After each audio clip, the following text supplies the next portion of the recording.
प्राचीन भारत के एक समृद्ध राज्य में एक अत्यंत पराक्रमी राजा हुआ करता था। राजा वीरेंद्र सेन। उसका राजमहल सोने चांदी से जगमगाता।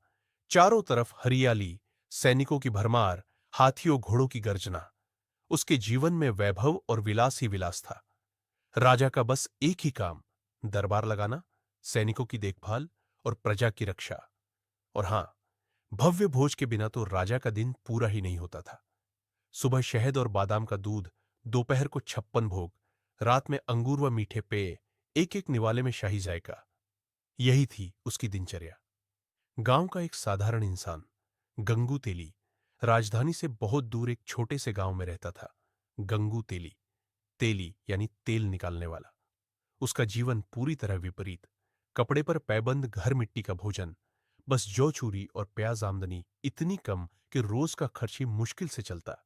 गंगू की पत्नी और बच्चे भी साधारण जीवन के आदी थे। लेकिन समस्या सिर्फ गरीबी नहीं थी।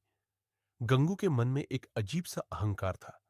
वह हमेशा कहता, अगर मैं राजा होता ना, तो ऐसा राज चलाता कि राजा वीरेंद्र सेन भी शर्मा जाए।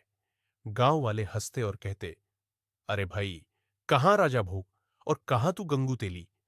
लेकिन गंगू को अपनी समझ और अक्ल पर बड़ा घमंड था। उसे लगता था कि राजा बस बैठे बैठे मजे करते हैं।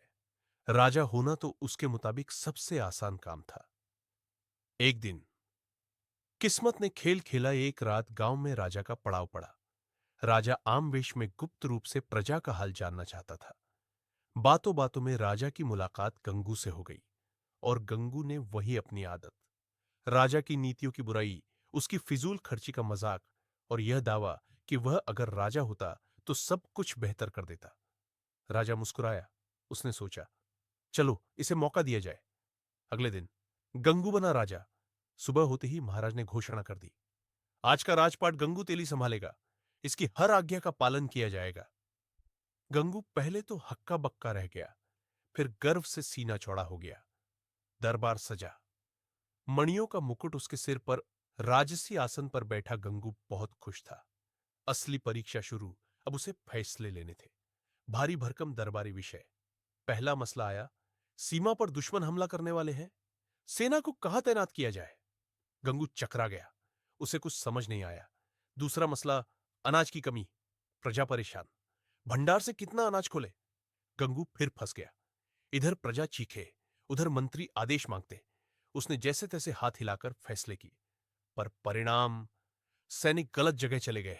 सीमा पर हार अनाज गलत बांटा। अनाजालय खाली और भूख बढ़ गई। राज्य में हाहाकार। राजभोग ने भी कर दिया। बेहाल रात को शाही भोजन सामने आया, दर्जनों व्यंजन। लेकिन गंगू का तो पेट साधारण भोजन का आदी था। एक कौर, दो कौर, उसका पेट गड़बड़ाने लगा। सारी शान धरी की धरी रह गई। शाही बिस्तर पर लेटा गंगू रात भर दर्द से कराहता रहा। संकट बढ़ा। गंगू हार मान गया। सुबह होते ही गंगू हाथ जोड़कर राजा के आगे गिर पड़ा। महाराज, यह राजपाट मेरे बस की बात ही नहीं।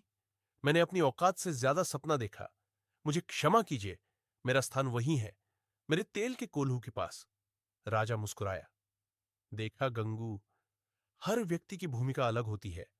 दूसरों के स्थान को कम मत समझो। राज करना आसान नहीं, और तेल कूटना भी छोटा काम नहीं। गंगू को अपनी गलती का एहसास हो चुका था।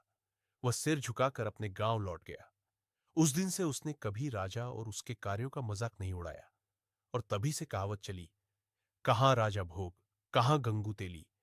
यानी जिसकी औकात ना हो, वह बड़े पद की इच्छा न करे। हर इंसान अपनी जगह अच्छा है, अपनी मर्यादा और जिम्मेदारी में ही महान बनता है। कहानी का संदेश, अहंकार हमेशा पतन का कारण बनता है।